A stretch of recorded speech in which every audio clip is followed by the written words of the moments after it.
हम लोग क्यों कहते हैं कि लालू जी आएंगे तो बिहार बर्बाद हो जाएगी। 15 साल में कुछ नहीं हुआ, यही तो कर है। जनता से आग्रह करता हूँ कि लालू जी को वोट नहीं देना चाहिए, क्योंकि लालू जी अराजकता के प्रतीक है, गुंडागर्दी के प्रतीक। 5 लाख जो पक्के मकान देने हैं, उसके लिए भी विशेष तौर पर आग्रह कर रहे हैं कि बिहार को देने की कृपा करें। नमस्कार, आर्यन खबर पे आपका स्वागत है। मैं हूं दीपक प्रियदर्शी। उप मुख्यमंत्री सम्राट चौधरी की अदावत आरजेडी से, आरजेडी सुप्रीमो लालू प्रसाद यादव से और तेजस्वी यादव से किसी तरह से छिपी नहीं है, क्योंकि एक समय सम्राट चौधरी आरजेडी में थे, अब बीजेपी में हैं, अब उप मुख्यमंत्री हैं और लगातार आरजेडी पर वो अटैक करते रहे हैं। आज जब एनडीए की बैठक के दौरान जब सम्राट चौधरी से ये पूछा गया कि प्रधानमंत्री नरेंद्र मोदी बिहार आ रहे हैं और किस तरह की चीजें होने जा रही है आने वाले दिनों में, तो उन्होंने आरजेडी शासन का हवाला देते हुए कहा कि उस शासनकाल में बिहार में क्या हुआ था सबको पता है। तो उन्होंने कहा कि आरजेडी को वो बार बार जाकर जनता से अपील कर रहे हैं कि आरजेडी को वोट न दीजिए। क्यों कहा सम्राट चौधरी ने ऐसा, सुनिए। शिक्षा के सेक्टर में आप समझिए, जब आजादी से लेकर 2005 तक बिहार में 10 यूनिवर्सिटी थे और लालू जी के राज में कितने यूनिवर्सिटी खुले?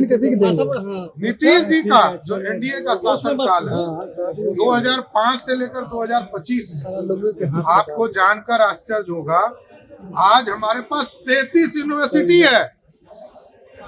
लालू जी के राज में 15 साल में उन्होंने क्या किया, ये तो बताओ। हम लोग सिर्फ यही जानना चाहते हैं। हम लोग क्यों कहते हैं कि लालू जी आएंगे तो बिहार बर्बाद हो जाएगी। 15 साल में कुछ नहीं हुआ, यही तो कर है। उसके पहले भी बिहार था, पहले भी पटना यूनिवर्सिटी था, पहले भागलपुर यूनिवर्सिटी था, मगध यूनिवर्सिटी था। लालू जी आए, कितने यूनिवर्सिटी खोले, कितने मेडिकल कॉलेज खोले, ये तो बताओ। लालू जी के राज में क्या हुआ?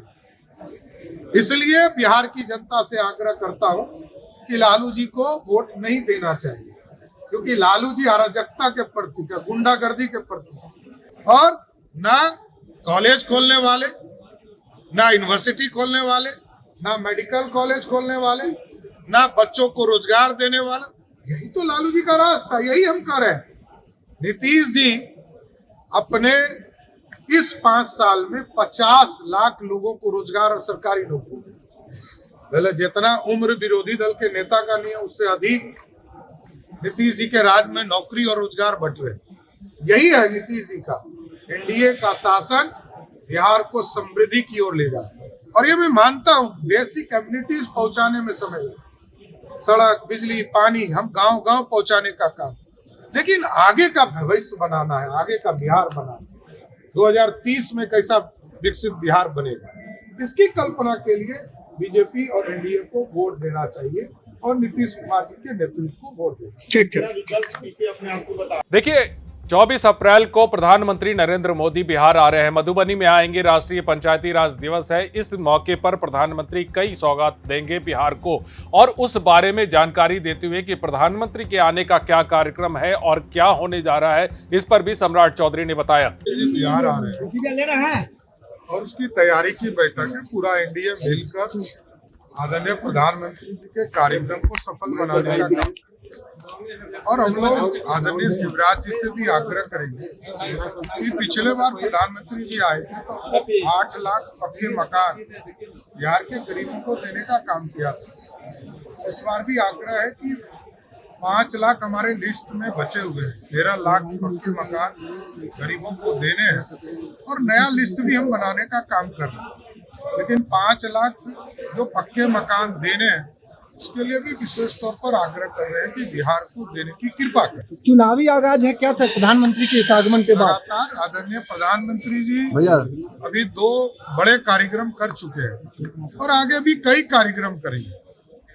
आप देख रहे होंगे इस प्रदेश में एम्स के निर्माण के लिए, बीच में आपने देखा कि किसान सम्मान निधि जब देश में लगभग 10 करोड़ से अधिक लोगों को देने का काम किया गया, बिहार आए, कई चीजों का शिलान्यास और उद्घाटन भी करते हैं। अभी कई सौगातें हमें मिली है चाहे वो इरिगेशन का मामला हो, फ्लड से जुड़े हुए हो या एयरपोर्ट्स के मामले हो, और आगे भी कैसे विकसित बिहार हो, देश कैसे विकसित हो, इसकी पूरी कल्पना पर एनडीए काम कर रहा है। बिहार के नौजवान बाहर नहीं जाएं, इसकी पूरी चिंता सरकार कर रही है। आपने देखा कि उद्योग के लिए भी इस तरह 1,80,000 करोड़ का इन्वेस्टमेंट बिहार आने का काम किया।